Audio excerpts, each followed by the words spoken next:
नेमी चंद्र स्वामी जी की जय हो। वर्तमान में विचरित सर्व आचार्य उपाध्याय साधु भगवंतों की जय हो। हम लोग पढ़ रहे हैं गोवत्सार कर्मकांड 7वां अध्याय। पांच भाव, जीव के जो पांच भाव है उसमें औपशमिक भाव हमने कल पढ़ा था। फिर क्षायिक, क्षौपशमिक, औदायिक और पारणा, ये भाव आज हम पढ़ेंगे। औपशमिक भाव के दो भेद बताए थे। कौन से दो भेद? औपशमिक ज्ञान, चारित्र्य और ज्ञान। चारित्र ठीक है। क्षमिक चारित्र्य और क्षमिक और कुछ था।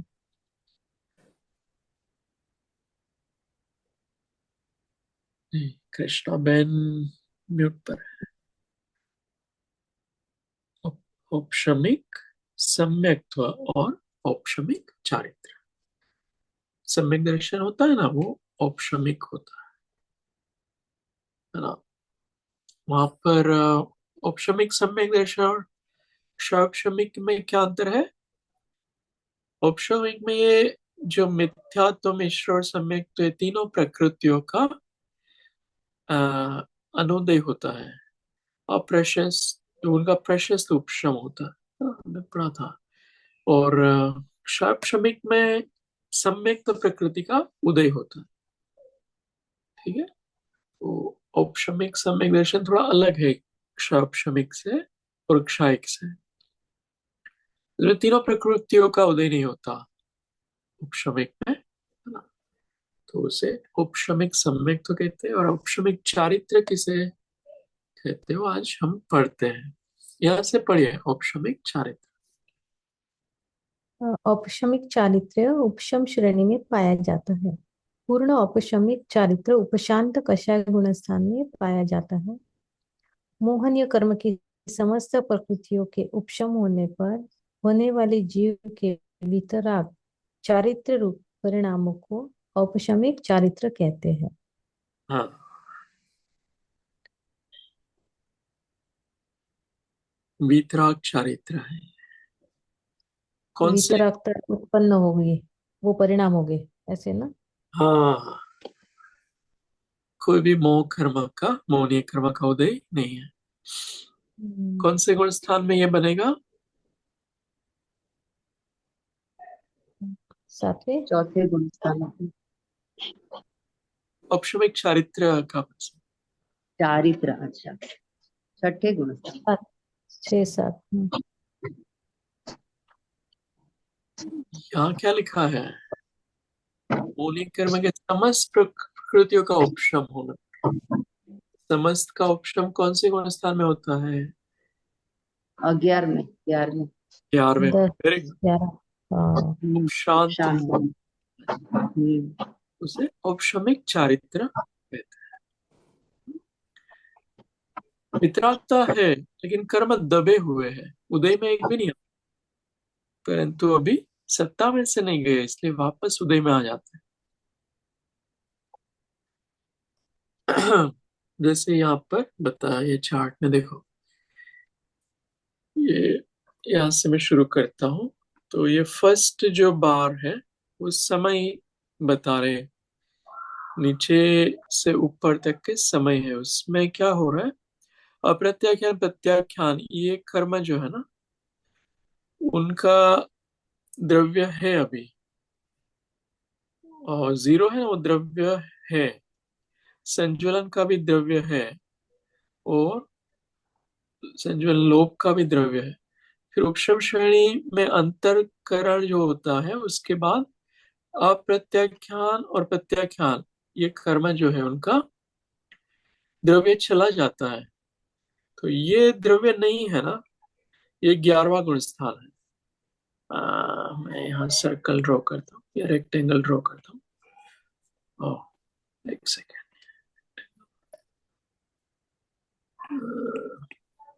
लाइन वाला ही है इसमें, कोई नहीं। लाइन ड्रॉ करें।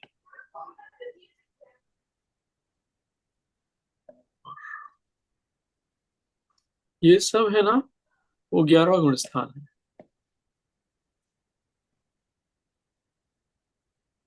ये सब जगह जो एक्स है वो 11वां गुण स्थान है। तो वहां पर कोई भी मोहनीय का उदय नहीं है। फिर उसके ऊपर के समय देखते हैं तो वहां पर मोहनीय का उदय शुरू हो जाता है। अप्रत्याख्यान, प्रत्याख्यान, संज्वलन, वो सबका उदय फिर धीरे धीरे शुरू हो जाता है।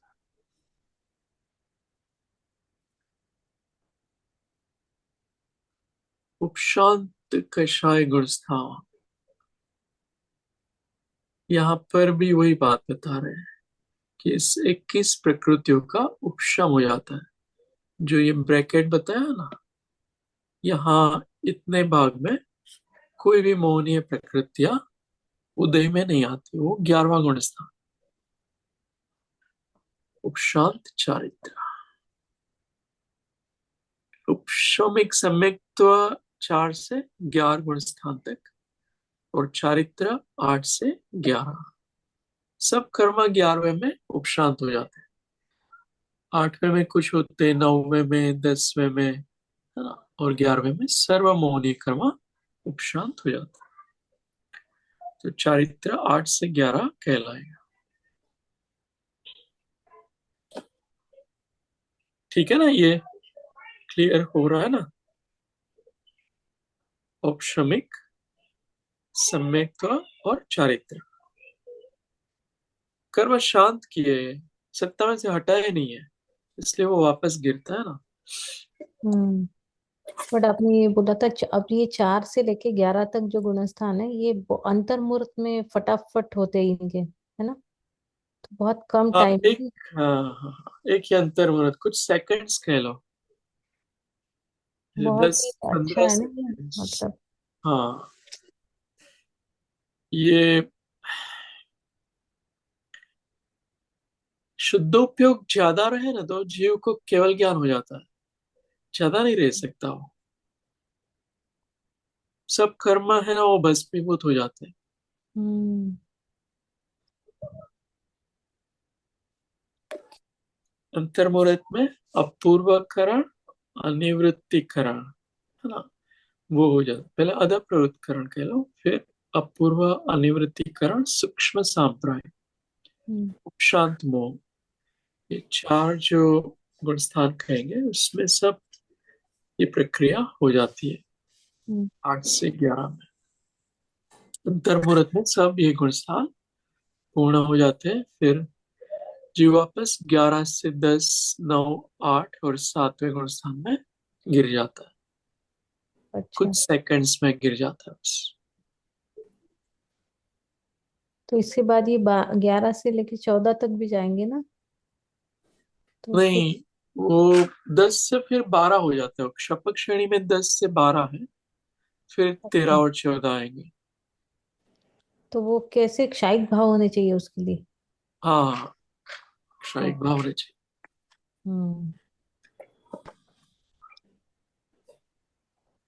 हमारा भी ऐसा होता है ना, ये तो बहुत आगे की बात है, लेकिन नहीं होता है लाइफ में ये चीज। लाइफ में सेम एक चीज होती है। जड़ मूल से निकाल दो तो हम्म। फिर वो कर्म उदय में नहीं आते।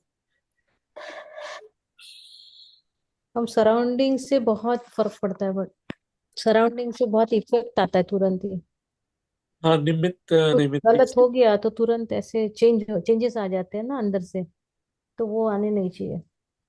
हाँ, निमित्तों से हम प्रभावित हो जाते हैं। हम्म। अगर ये अपने कैसे दिन था कल का, ऐसे हो जाता है ना, मतलब कि। उपयोग बाहर जाता है ना, इसलिए उपयोग को अगर निमित्त कोई भी हो, हम्म। अगर आत्मा में ही स्थिरता या एकाग्रता या उपयोग उसमें ही रहे ना, आत्मा में, तो हम्म। निमित्त कुछ नहीं कर पाएंगे, उससे प्रभावित नहीं होगा। उसका आ, प्रतिकार जो है ना वो जीव फिर नहीं करेगा। हम्म। अगम की भाषा में से प्रतिकार कहते हैं। प्रतिकार नहीं करें। पढ़िए। क्या औपशमिक भाव दो ही होते हैं? औपशमिक क्रोध, औपशमिक औपशमिक मान, औपशमिक माया, औपशमिक लोभ, उपशांत राग, उपशांत दोष आदि भी औपशमिक भाव है। हाँ, क्रोध मान माया लोभ आ गया इसमें। शांति या द्वेष होना चाहिए। शांत राग है ना, तो द्वेष दोष। ज्यादा सही है। इसमें व्हाइट पेन यूज की है। अच्छा, व्हाइट है इसमें, ब्लू चलेगा। धवल, अच्छा धवल में हो सकता है, मैं ये हटा देता हूँ। धवल देखना पड़ेगा एक बार। दोष ठीक है वो। हम्म आ, या होगा वैसे, द्वेष, राग और द्वेष होता है, लेकिन ठीक है अभी रहने देते हैं। मान जो है ना, उसको शांत कर दिया कोई जीव ने, फिर आगे बढ़ रहा हूँ। फिर माया को, है ना, फिर लोभ को, फिर राग द्वेष, ऐसे उपशांत कर सकता है जीव। इसलिए बहुत सारे भेद भी बन सकते हैं इस भाव।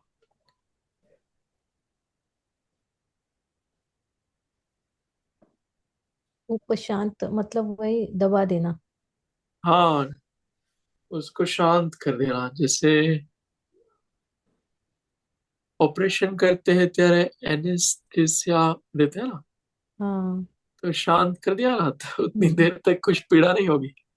हाँ सही बात है। फिर वो हटा दिया तो फिर वापस पीड़ा हो गई। तो वो यहाँ पर वो कर्मों को शांत कर दिया है। हम्म। उदय में नहीं आएंगे अंतर्मुहूर्त तक, फिर उदय में आ जाएंगे। और आज ये क्वेश्चन था, ये इससे रिलेटेड नहीं है, बट ये जो है ना, जैसे कि अभी इंडिया में भी उतनी एडवांस चीजें हो ही चुकी है, बट कोई पेशेंट है जो कि एकदम लास्ट स्टेज पे है और उनका ऑपरेशन हो रहा है, जो भी हो रहा है, और उसके बाद जो उनको वेदना होती है ना, पेन्स, यहाँ पे पेन किलर दे देते हैं या जो भी एकदम टाइम पे, तो उनका जो डेथ होता है वो पीसफुली होता है क्योंकि उसमें वेदना नहीं है। वही चीज एक आधे को बहुत वेदना है, उसको वो चीजें नहीं मिली उस टाइम पे, तो ये भी कर्मों का ही सोचा जाएगा ना कि एक का मरण वो देख के शांत हुआ है, वही चीज इसको मिली नहीं तो वो उसको बहुत तकलीफ होके उनकी डेथ हुई है।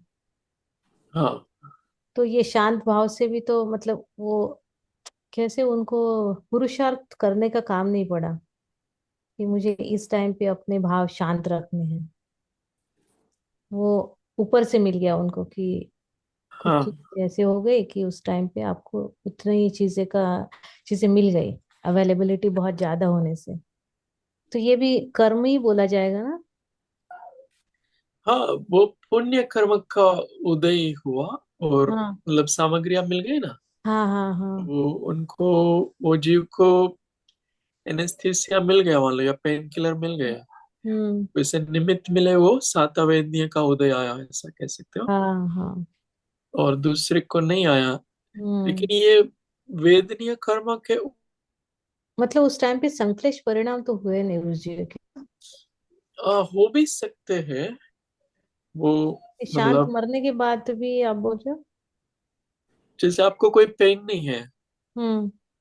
फिर भी परिणाम कभी कभी कषाय वाले होते हैं ना, दुख वाले, अनेक अन्य प्रकार का दुख हो। अच्छा, मतलब नॉट रिलेटेड टू दैट। अच्छा। हाँ। वो मोहनीय कर्म है ना, वो अनेक प्रकार का है ना। तो वो दूसरे प्रकार का मोह हो उसको हो। मतलब हम्म द्वेष भाव हो रहा है कुछ चीजों से, कुछ हम्म। चीजों से क्रोध हो रहा है, आरक्ति हो रही है, भय हो रहा है। तो हाँ बात सही है कि या एक चीज से मोहनीय कर्म रिलेटेड नहीं। मुख्य है या वेदनीय इतना मुख्य है। जैसे महाराज जी पे कितना भी उपसर्ग आ जाता है ना, कितने हम्म प्रतिमानियों के नाम से, हम्म। फिर भी उनको दुख नहीं होता, क्योंकि मोहनीय कर्म का उदय नहीं है उनको। उनको कुछ नहीं है, शरीर को जो भी हो जाए, वो तो ज्ञान दर्शन उपयोग में रहते हैं। हाँ। तो वेदना से उनको दुख सुख नहीं की आता वो हूँ। अनुभूति नहीं हो पाएगी। मतलब वो प्रभावित नहीं करता है। मुख्य कार्य वेद ये मोहनीय का है। अच्छा। शारीरिक दुख हो या नहीं हो, अ, मोहनीय कर्म से ये सब जुड़ा हुआ है। हम्म। शरीर को अपना मानेंगे ना, तब तक ये प्रॉब्लम है।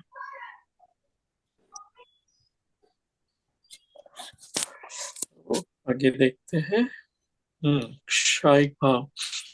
क्षायिक भाव, हाँ जी, 9 प्रकार के पढ़ लीजिए। क्षायिक सम्यक्त्व, क्षायिक चारित्र, क्षायिक ध्यान, क्षायिक दर्शन, क्षायिक दान, क्षायिक लाभ, क्षायिक भोग, क्षायिक उपभोग, क्षायिक वीर्य। हाँ, है ना, ये हमने पढ़ लिया था। ये 9 भाव क्षायिक है। क्षायिक का अर्थ क्या बताया था?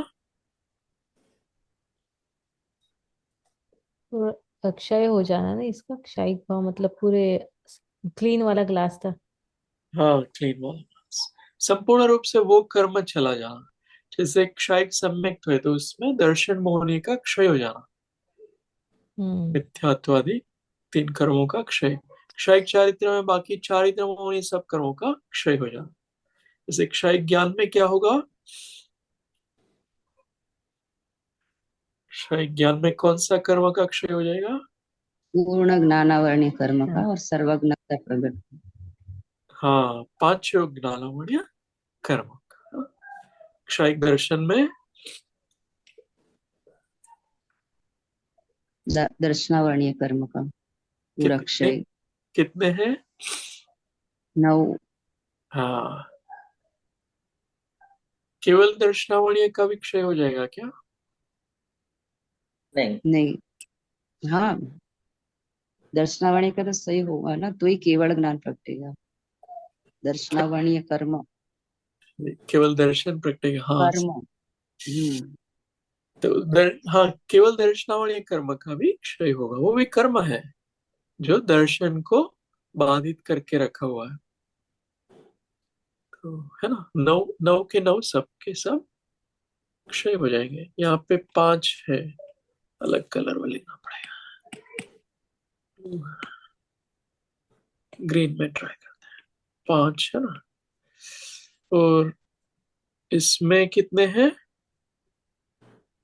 25 जाएंगे, इसमें 3 जाएंगे, इसमें 9 जाएंगे, और ये सब एक एक है ना, ये सब एक एक जाएंगे, एक एक कर्म।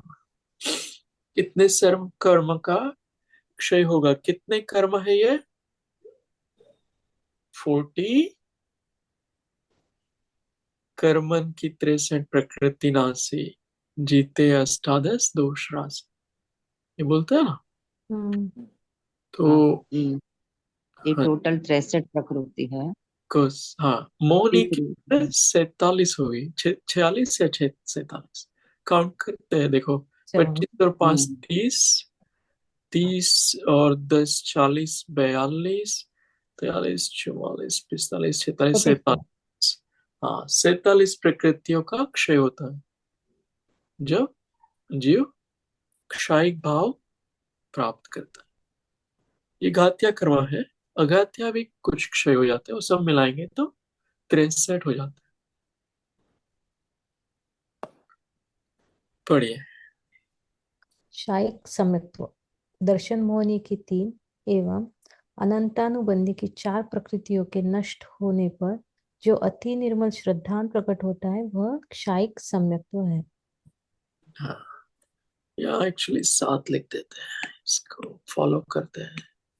अनंतानुबंधी भी इसमें ले लिया है। चारित्र, वैसे चारित्र मौनी का वो भेद है, या ठीक है, वो इस प्रकार से 21 रख लो, ठीक है। फिर क्षयिक सम्यक्त्व। हम्म। कुत्सित वचनों से, कुत्सित हेतु दृष्टांतों से, भयकारी अनेक आकार घटना आदि से, ग्लानि उत्पन्न करने वाली वस्तुओं से तीनों लोग मिलकर प्रयास करे तो भी चलायमान नहीं होता। हम्म, वो जीव कभी भी चलायमान नहीं होगा, उनका श्रद्धान कभी भी नहीं डिगेगा। कोई कैसे भी वचन बोल ले जो तत्व श्रद्धान से विपरीत हो, है ना, देवगुरु और धर्म से विपरीत हो, देवगुरु शास्त्रों से विपरीत हो, ऐसे कोई दृष्टांत भी दे दे, हेतु भी दे दे, भयकारी अनेक आकार आदि दिखाए, तो भी उनका श्रद्धा नहीं जाता। एक बार क्षयिक सम्यक तो हो गया ना, फिर उनका श्रद्धान जो है सम्यक दर्शन वाला, वो कभी भी नहीं जाएगा। कोई भी परिस्थिति में कितना भी प्रयास करो, तो भी उनका श्रद्धा यही रहेगा, मैं आत्मा हूं, मैं शरीर नहीं हूं, ये राग द्वेष मेरा स्वभाव नहीं है, ये सब पुद्गल है, वो मैं नहीं हूँ, धर्मास्ति अधर्मास्ति आकाश काल ये द्रव्य मैं नहीं हूँ, मैं जीव द्रव्य हूँ। इस तरह के तत्वों का श्रद्धान उनका कभी भी नहीं जाएगा। एक बार क्षयिक सम्यक तो प्राप्त हो गया। ये हाँ। तीनों लोग मतलब ये क्या बोल रहे हैं यहाँ पे, तीनों लोग मिलकर?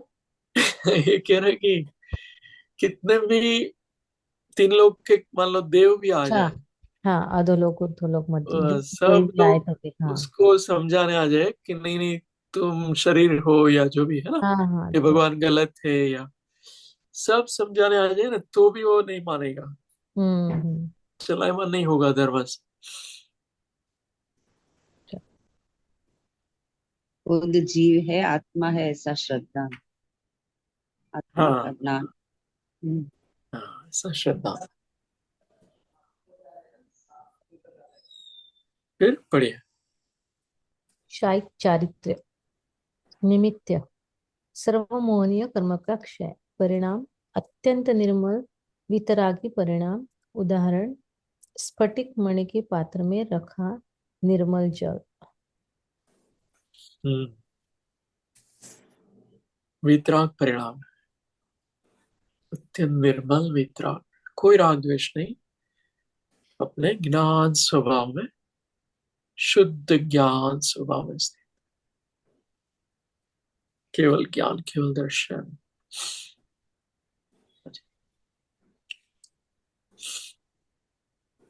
शायिक ज्ञान, ज्ञानावरण के अत्यंत क्षय से प्रकट जो ज्ञान एक ही साथ सर्वतः सर्व आत्म प्रदेशों से तात्कालिक और अतात्कालिक भूत भविष्य विचित्र अनेक प्रकार के और विषम मूर्त अमूर्त आदि असमान जाति के समस्त पदार्थों को जानता है, उस ज्ञान को क्षायिक ज्ञान कहते हैं। हम्म, तीनों काल के सर्व पदार्थों को जानता है।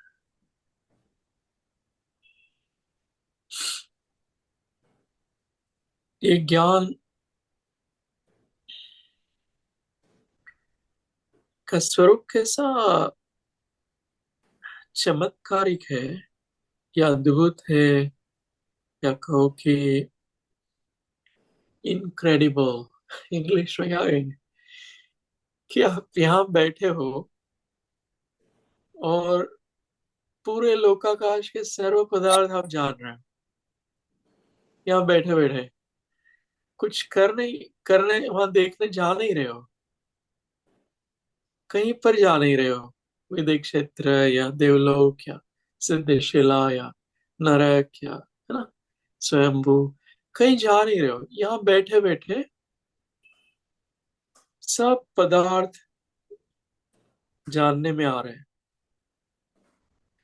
ऐसी ज्ञान शक्ति मतलब कितनी अद्भुत है ना। और एक काल नहीं, अनंत काल भूत वाला और भविष्य वाला भी दिख रहा है, तो ये कैसी अद्भुत शक्ति है ये।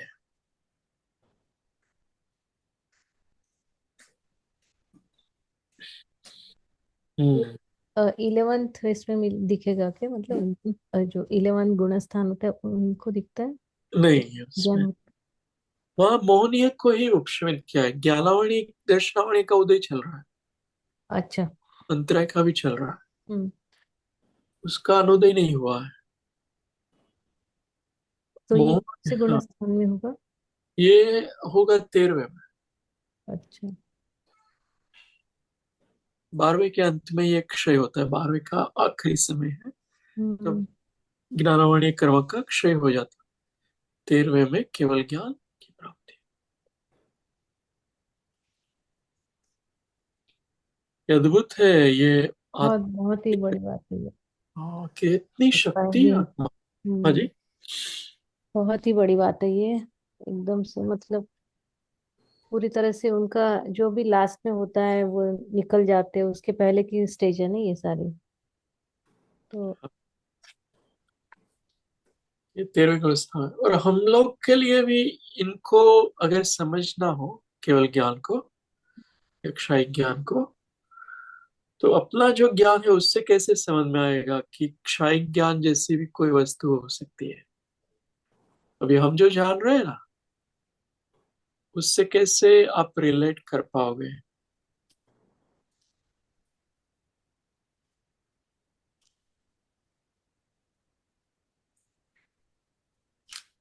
हमारा आत्मा में भी दर्शन ज्ञान चारित्र है ना, हाँ उससे उसकी वजह से हम मन वचन काया की क्रिया कर सकते हैं।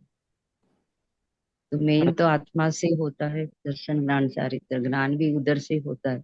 सब जो भी क्रिया होती है सब ज्ञान से ही होती है। हाँ हाँ हाँ। तो प्रश्न ये है कि केवल ज्ञान जो इतना चमत्कारिक है ना, अद्भुत है, हम्म। तो वो अद्भुतता अभी आपके ज्ञान में एक अंश रूप से कैसे पता चल रही है। कैसा केवल ज्ञान का स्वरूप हो सम्यक सकता ज्ञान, सम्यकत्व सम्यक हमें। ज्ञान हम्म, सम्यक तो बराबर। है। हाँ, सम्यक दर्शन की प्राप्ति, हम्म हम्म आत्मा की शक्ति का परिचय हो जाता। और सम्यक तो नहीं भी हुआ मान लो, तो भी आप देखो ना कि अभी आप मान लो खिड़की के पास हो, तो कितने दूर दूर तक की चीजें दिख रही है ना। हम्म। वो ज्ञान कितना मतलब विशाल है कि आप यहाँ बैठे हो और कितनी दूर तक की चीजें, बहुत अलग अलग कलर्स दिख रहे हैं, आवाज सुनाई दे रही है, गंध आ रही है। तो वो सब जो है, वो आत्मा का ज्ञान गुण कितना बड़ा है वो भी दिखाता। बाजू में ही एक टेबल है, वो कुछ जान नहीं पा रहा है, आप जान पा रहे हो, मतलब आत्मा हो इसलिए जान पा रहे हो। टेबल चेयर या पेन या है ना लैंप कुछ जान नहीं पा रहा है। दूर दूर के पदार्थ कहाँ जान पा रहे हैं, कुछ भी जान नहीं पा रहे। इस शरीर में से आत्मा निकल गया, फिर ये जो दूर दूर के पदार्थ दिख रहे हो, कुछ भी दिखेगा, कुछ भी नहीं दिखेगा, है ना। तो ये आत्मा की ज्ञान शक्ति अभी परिचय हो सकता है उस तरह से। जैसे श्रीमद राजचंद्र ऐसे ही दृष्टांत के लिए बता रहा हूँ कि वो एक साथ, मतलब कितने वो कोई व्यक्ति आने वाले हो ना, तो उनको पहले से ही वो चिट्ठी टेबल में रख के रख देते थे कि ये व्यक्ति मिलने आने वाले हैं इस देश से या ये अलग स्टेट से, जो कभी नहीं आया हो, कभी नहीं मिला हो, फिर भी वो पता चल जाता था उनको। तो वो तो अभी हुए हैं ना, तो वो सबको पता भी है कि उनका इतना ज्ञान खुला हुआ था। सतावधान, मतलब एक साथ 100 क्वेश्चंस आप पूछो, 100 के 100 वो ही क्रम में आंसर कर देंगे। एक साथ पूछ लिए, बाद में एक साथ हो एक के बाद एक आंसर करेंगे। जैसे अनेक प्रकार, जाति स्मरण में हजारों भवों का पूर्व भव दिख गए थे। ये सब ज्ञान की शक्ति है। इसलिए ज्ञान, आत्मानुशासन में बताया ना कि थी यदि जीव जो, हाँ बात तो, ज्ञान को भाना है, ये बहुत अच्छी बात है, मैं अभी याद नहीं कर रहा हूँ, लेकिन उसमें वो भाव है कि अगर मोक्ष प्राप्त करना है ना, तो ज्ञान स्वभाव को तो पाले, तो फिर मोक्ष की प्राप्ति हो जाएगी। जो व्यक्ति ज्ञान स्वभाव में रहना सीख जाए ना, वो सब कर्मों का क्षय कर सकता है ना। फिर दर्शन पढ़िए। दर्शन, क्षयिक दर्शन, दर्शनावरण के अत्यंत क्षय से प्रकट जो दर्शन समस्त मूर्त अमूर्त वस्तुओं में सत्ता सामान्य को सकल प्रत्यक्ष रूप से एक समय में निर्विकल्प रूप से देखता है, उसे क्षयिक दर्शन कहते हैं। हाँ, ज्ञान और दर्शन में क्या अंतर बताया है? हम्म, सत्ता सामान्य लिखा है। हाँ, ये भी प्रत्यक्ष है कि यह सत्ता सामान्य है, और यहाँ ये विशेष है, विचित्र विषम समस्त पदार्थों को अनेक प्रकार के, है ना, अनेक रूप से वो जानता है। भूत भविष्य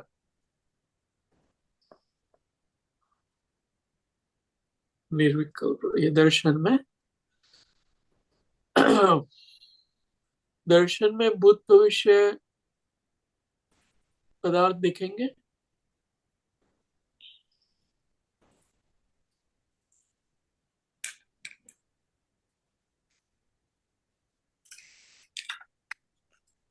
यहाँ लिखा है भूत भविष्य, तात्कालिक अतात्कालिक। वो तो सर्व टाइम है ना दर्शन तो। हाँ, ये केवल ज्ञान भी सर्व टाइम है। हम्म। प्रत्येक समय है वो भी। तो दर्शन भी सेम है। हाँ जी। दर्शन भी सेम है, सत्ता सामान्य है, लेकिन ज्ञान से पहले दर्शन होता है ऐसा। ये एक क्षयिक दर्शन की बात। हम्म। तो एक साथ होता है ना, दर्शन और ज्ञान। हाँ, दो एक साथ है। हम्म। हम्म। दर्शन में भी एक साथ अनंत पदार्थ झलकेंगे। हम्म। हम्म। तीन लोग, है ना, तीन काल के सर्व पदार्थ का दर्शन हो जाए। दर्शन में भी ये ऐसा ही है, क्षयिक ज्ञान। इनको हम कल और लेंगे, जिनेंद्र सिद्धांत कोश में से क्षयिक दर्शन। बहुत अच्छा, दर्शन मेरा फेवरेट विषय है, वैसे मुझे बहुत अच्छा लगता है दर्शन। है ना, ये निर्विकल्प रूप होता है। ज्ञान में तो आपको विकल्पात्मक है, मतलब ये जानने में आया फिर ये आया, मतलब हमारे ध्यान में। दर्शन में कोई विकल्प नहीं है, निर्विकल्प है वो। ये जाना ये जाना ये जाना ऐसा नहीं होता है उसमें। उसमें निर्विकल्पता होती है। ये बहुत, ये दर्शन से भी मोक्ष की प्राप्ति हो सकती है। मान लो कोई दर्शन भाव में रह पाए ना, तो भी मोक्ष बताया।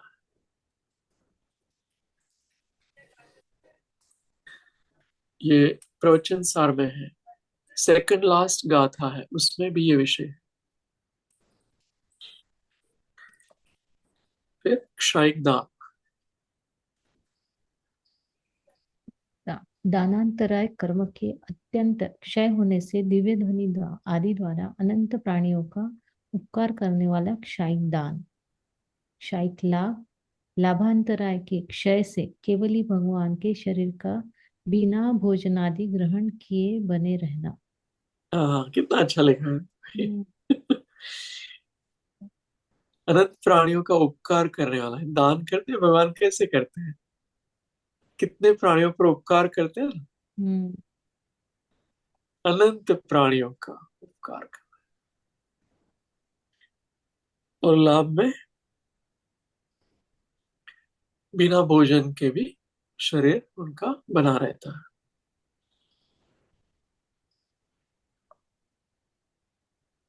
फिर क्षयिक भोग, भोगांतर के अत्यंत क्षय से सुगंधित पवन का बहना, पुष्प वृष्टि आदि अतिशय होते हैं। क्षयिक उपभोग, उपभोगांतराय के अत्यंत क्षय से सिंहासन, तीन छत्र, भामंडल आदि का होना क्षयिक उपभोग है। क्षयिक वीर्य, वीर्यांतराय कर्म के अत्यंत क्षय से क्षयिक वीर्य प्रकट होता। हम्म। भोग उपभोग वाला तो यहाँ बताया है, बाह्य वस्तु है। और जो वीर्य है ना वो मुख्य है। क्षयिक वीर्य या इवन क्षापशमिक वीर्य अगर हम में प्रकट होने लगे ना, तो हमारे आत्मा की शक्ति बहुत बढ़ गई होती है। फिर आपको मौन ये कर्म है ना, उनको जीतना बहुत आसान है। आत्मीय वीर्य जितना बढ़ जाए ना, फिर बाहर की चीजों से हम प्रभावित नहीं होंगे, रागी द्वेषी नहीं बन जाएंगे। क्योंकि वीर्य के साथ वो आत्मा का चारित्र भी उतना खुला हुआ है, ज्ञान भी उतना खुल गया, दर्शन भी इतना खुल गया, इतनी शक्ति बढ़ गई ना आत्मा में। तो दर्शन, ज्ञान, चारित्र सब की शक्तियां बढ़ी हुई है। वीर्य गुण बहुत उपयोगी है।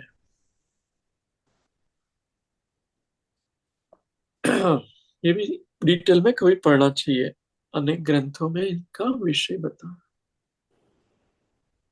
जैसे पुद्गल की शक्ति ले लो, तो हम कितना काम कर पाते हैं, और पुद्गल की शक्ति नहीं हो तो काम कर पाते हैं, है ना, थकान हो जाती है, बैठ जाते हैं। ऐसे उसमें आत्मा की शक्ति लेना, वीर्य, ये दोनों में है वीर्य, पुद्गल में भी है और आत्मा में भी है। आत्मा में है तो आत्मा के गुण को जो होल्ड करना, उनको रिटेन करना, वो शक्ति वीर्य में होती है। दर्शन, ज्ञान, चारित्र, सुख आदि गुणों को ये एक आधार देता है, ये वीर्य। फिर पढ़ते हैं। क्या नौ ही क्षयिक भाव है, उत्तर क्षीण क्रोध, क्षीण मान, क्षीण माया, क्षीण लोभ आदि सिद्ध बुद्ध सर्व दुख अंतकृत।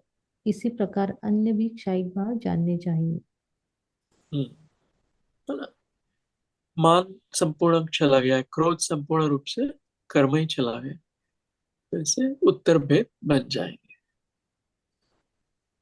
सिद्ध बुद्ध सर्व दुख अंतकृत। ये क्या सिद्ध बुद्ध क्या? ये क्षयिक भाव है, सिद्ध बुद्ध। ये ज्ञान के संबंध में बुद्ध बताते हैं।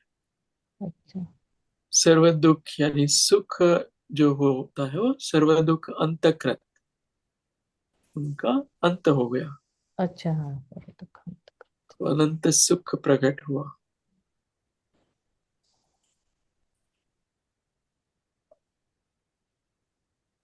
पढ़िए 817।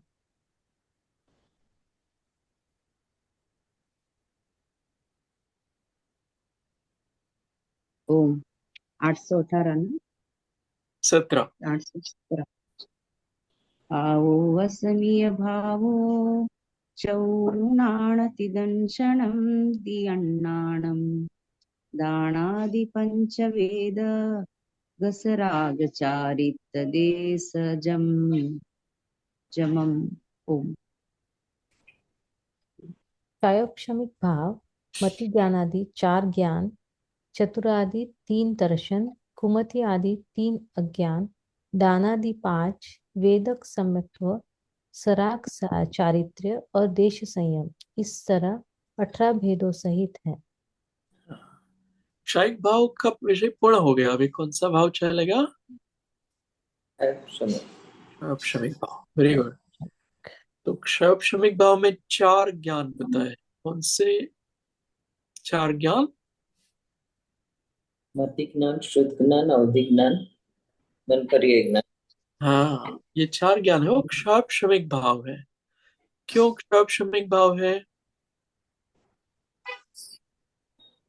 मति ज्ञान क्यों क्षमिक ज्ञान बताया, क्षयिक क्यों नहीं बताया? केवल ज्ञान को ही क्यों क्षयिक बताया? मति, श्रुत, अवधि आदि को क्यों क्षयिक नहीं बताया? उसमें आगे पढ़ भी सकते हैं ना शायोक्षम नाम में। हाँ जी,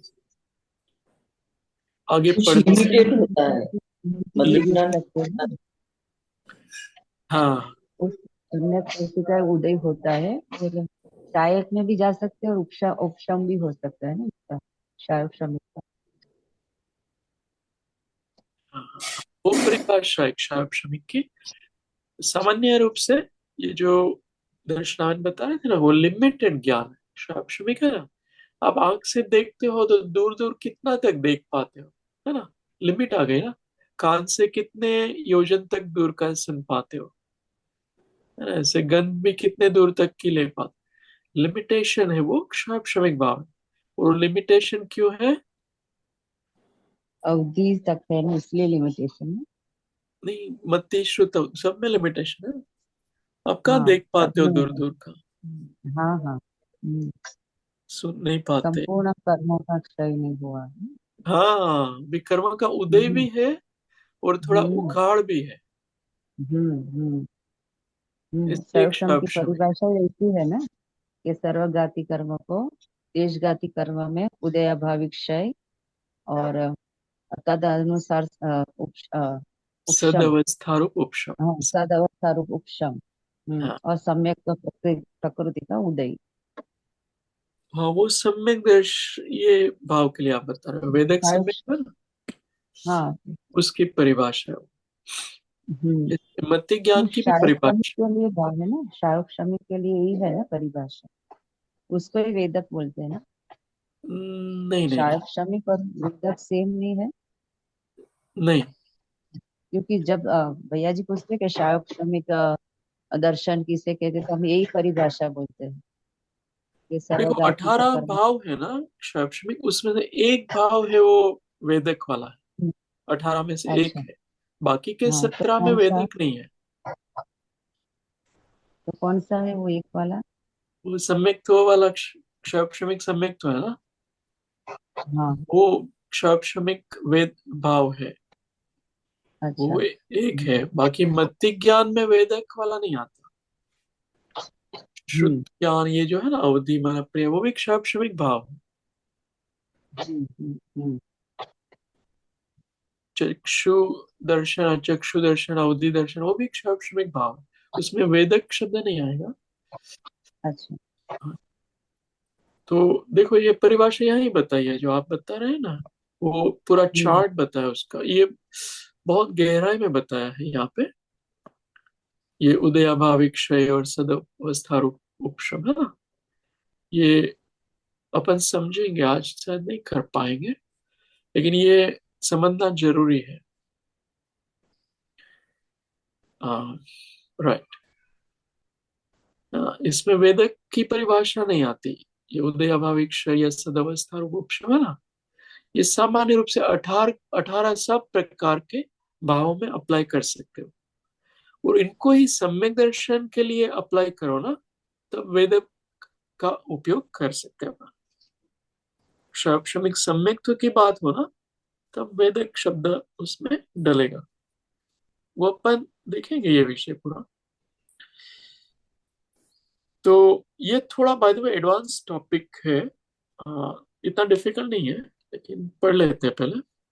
पढ़िए। क्षयोपशम किसे कहते हैं? क्षय वर्तमान कालीन सर्वघाती स्पर्धकों का उदयाभावी क्षय। उपशम भविष्य में उदय में आने योग्य सर्वघाती स्पर्धकों का सदा अवस्था रूप उपशम। उदय वर्तमान कालीन देशघाती स्पर्धकों का उदय। इन तीन रूप कर्म की अवस्था को क्षयोपशम कहते हैं। हाँ, है ना। ये तीनों चीज एक साथ होती है। क्षय भी हो जाता है। किसका क्षय होता है? जो निषेकों की रचना अभी बताएंगे उसमें ज्यादा समझ में आएगा। खैर मैं ऐसे ही बताता हूँ, वो चार्ट में ज्यादा पता चलता है। क्षय, क्षय में कैसा होता है, जैसे मैं निषेक ड्रॉ करता हूँ, तो ये कर्मा के निषेक होते हैं, हर समय उदय में आते हैं ना, हम्म ऐसे एक के बाद एक। तो उसमें जो सर्वघाती स्पर्धक होते हैं ना, उनका क्षय वो पहली कंडीशन है क्षय। और उपशम जो है उसमें भविष्य में उदय आने वाले जो सर्वघाती स्पर्धक है उनका उपशम हो जाता है, वो उपशम है। और उदय वर्तमान कालीन देशघाती स्पर्धकों का ही उदय आता है। ऐसे तीन चीजें एक साथ होती है स्पर्धकों में। देशघाती जो प्रकृतियां हैं उनका ही उदय आता है, उसका उपशम हो जाता है सर्वघाती का, या तो क्षय हो जाता है, उदय नहीं आएगा। हाँ, वो व्यवस्था यहाँ पर पढ़िए। उदयाभावी क्षय। सर्वघाती प्रकृतियों की शक्ति अनंत गुणाहीन होकर देशघाती में परिवर्तित होकर उदय में आने को उदयाभावी क्षय कहते हैं। इसमें सर्वघाती स्पर्धक उदय में आने के एक समय पूर्व देशघाती स्पर्धकों में परिवर्तित होते हैं। है ना, बहुत अच्छा लिखा है। ये चार्ट में ज्यादा समझ में आ जाएगा। ये देखो, लता दारू अस्थि शैल में सर्वघाती है ना, और दारू का बहुभाग है। अस्थि और शैल ये सर्वघाती है। देशघाती में लता और दारू का एक भाग। आम, ऐसी व्यवस्था होती है। मैं कल इनको ज्यादा बताऊंगा क्योंकि टाइम हो जाएगा।